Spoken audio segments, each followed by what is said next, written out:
Have you ever translated a Swiss French novel? I haven't, but I live in hope, because I actually first learned to speak French in Switzerland. So I live in hope, and this might be my big chance. I'm going to be working with a French-Swiss author called Pascale Kramer on her book Une Famille for the British Centre for Literary Translation Summer School. And I absolutely love the book. I don't get any choice as to who the author is and which book we do, or I offered her the choice as to which book we should work on. And I thought, oh, well, you know, I'll see what it's like and I'll make do with it. And of course, was completely blown away by it.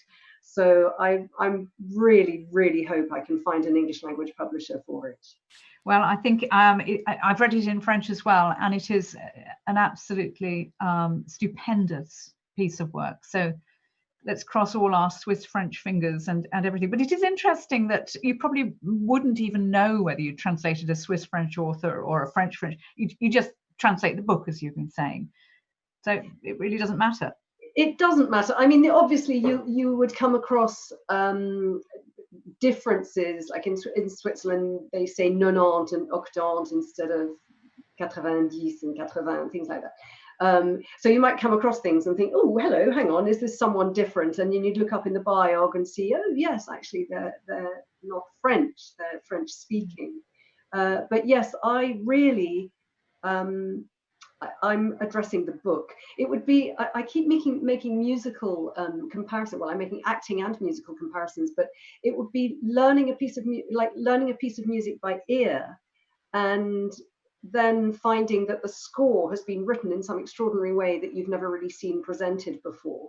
It doesn't really matter how the score is presented. I'm responding to the music. So I'm responding to the music of the words. I hope you can see this, and I know that Adriana's got it on top of her pile as well, next to her.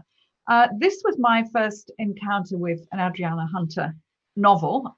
It was written in the original French by Véronique Olmy, and it was published in English in 2010 by Pairini Press. It was one of their first novels, actually novellas, in their series. Did you find this book, or did Maike Ziervogel find it? I found that book. Well, thank you. Finally, I can say thank you. It's amazing, amazing.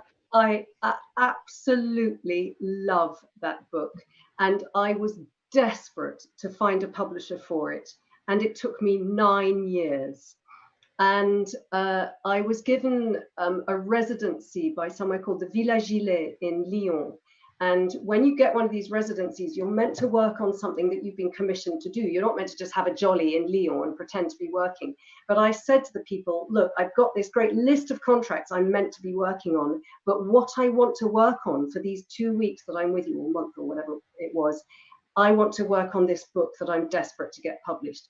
And to give them their due, they said, fine, okay, away you go and do it. Anyway, even when I translated the whole thing, I couldn't find a publisher for it. And I was at the London Book Fair at a seminar called Publishing Difficult Books. And it was the seminar. Great. The seminar was actually terribly disappointing. But right at the end, this little blonde woman, beautifully turned out little blonde woman, stood up at the front and asked a question and said, I'm just about to start my new publishing company.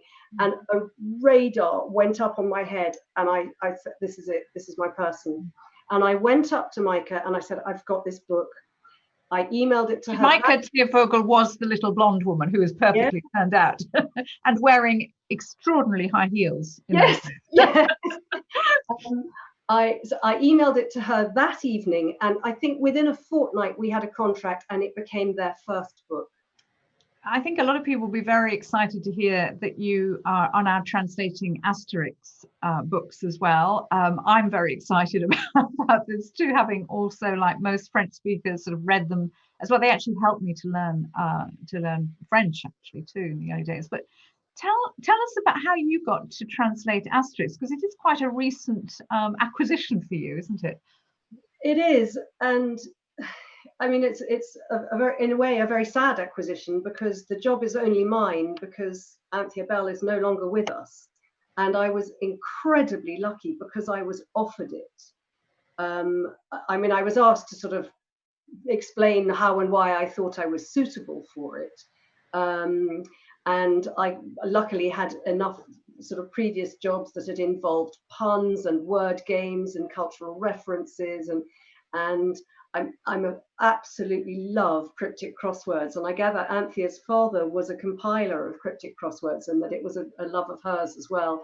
So there's that whole thing of hearing two different versions of a turn of phrase going on in my head at the same time. Anyway, but either way, they decided I was worth a shout, and after the first one, I was invited back to do a second one. So I'm hoping it's my gig, but I'll know next year whether I've got that one.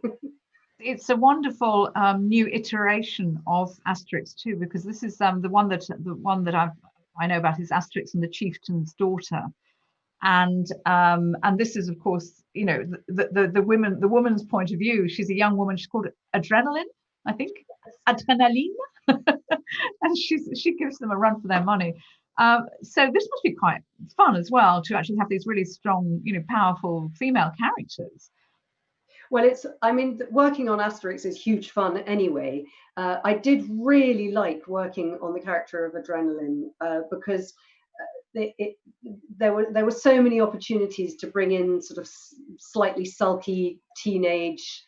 There's a whole group of them, of youngsters, and there's that sort of whatever voice coming through from some of them, and that was fun recreating it. Yes. Is there anything that ties together all the books you translate? Is there any kind of theme that you're drawn to? I mean, I've got a few ideas of what I think you might be interested in just from looking at your oeuvre, but I'm curious to know what you think. There isn't something that ties all of them together, because obviously, inevitably, they're not all books I've chosen. Yes, I'm lucky enough to find books that I really love, and to get to choose some of them, and to approach publishers and say, I really want to do this, and then to be given the job. But quite often I'll get it when I'm beginning to think, oh, I'm running out of work. I'll get an email from someone saying, oh, we've just bought the rights for this. Would you like to do it? Or would you like to submit some sample material? And not to put too fine a point in it, you know, we've all got to pay the bills.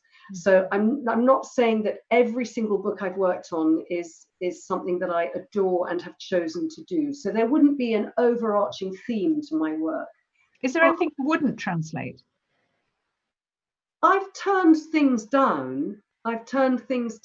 When I've been too busy to, you know, I would have made room if it had been amazing, but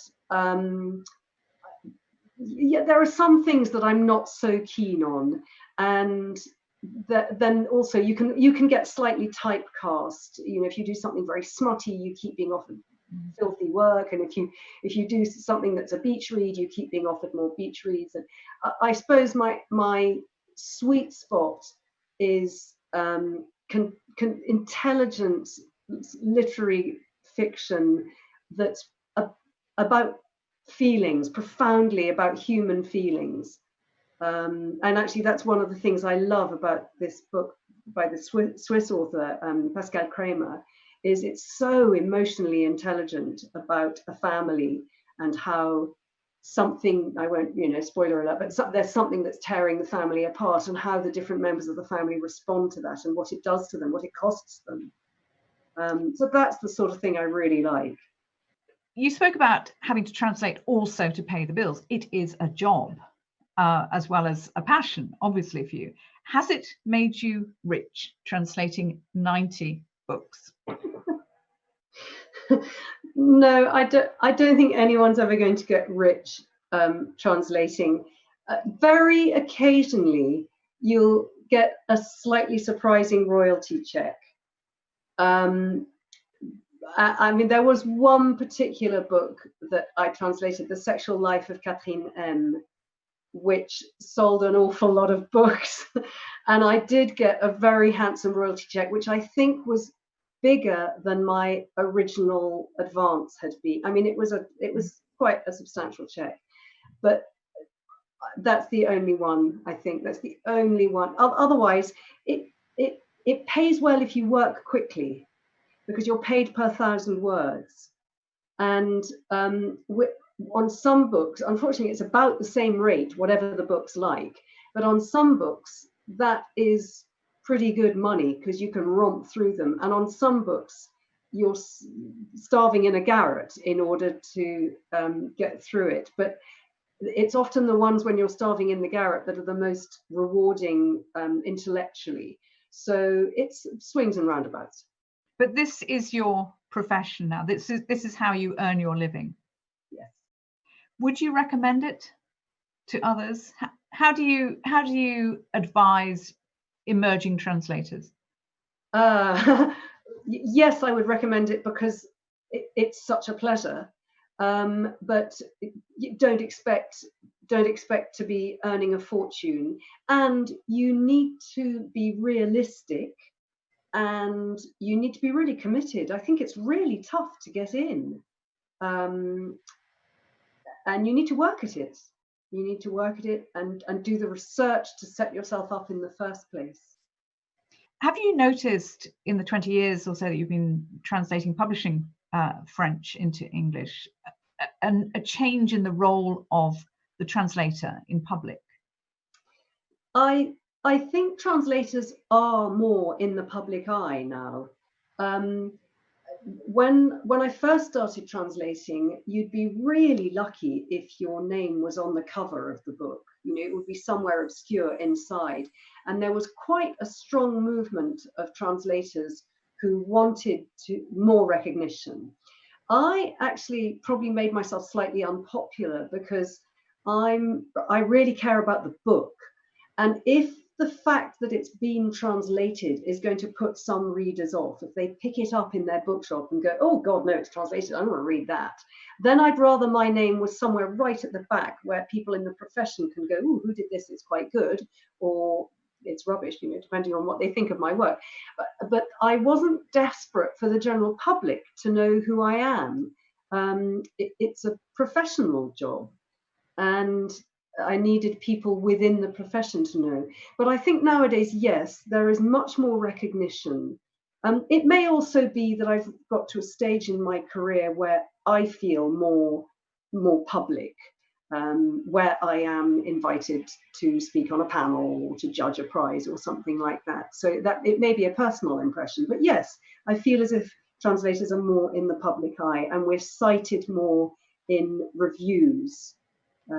Which is nice. It's lovely if a review says beautifully translated or seamlessly translated, or I mean, that's wonderful. There are lots of cliches, are there not? But yeah. Do you think, Adriana, that this pandemic is actually going to have a positive or a negative impact on translation of foreign literature into English? We've worked, all of us, you, all the translators, all of us in the international book trade, so to speak, we've all worked so hard to improve the standing of translation into English. And now what do you feel? What's going to happen? Well, I hope it will have a positive effect. And I think it's possible for it to have a positive effect. For one simple reason, that we're all equipped to write from home anyway, to work from home. That's what we do anyway. So we hit the ground running on that front. But also because fiction sales have allegedly picked up. I read somewhere something like 12% in the first month of lockdown. Now, people aren't necessarily going to be reading the sort of intense, emotionally intelligent books that I love. They might be reading slightly more lightweight stuff as a sort of as a relief from this different new normal that they're living in. But if fiction sales pick up, if book sales pick up, why should translation sales not pick up by at least the same percentage? Thank you, Adriana. Again, thank you so much. Thank you very much, Rosie. I've really enjoyed it. Thank you to today's riveting author. My name's Rosie Goldsmith, and thank you for watching and listening to our riveting interview, conversations with authors from all over the world. You can find our riveting interviews, reads and reviews on our website, eurolitnetwork.com.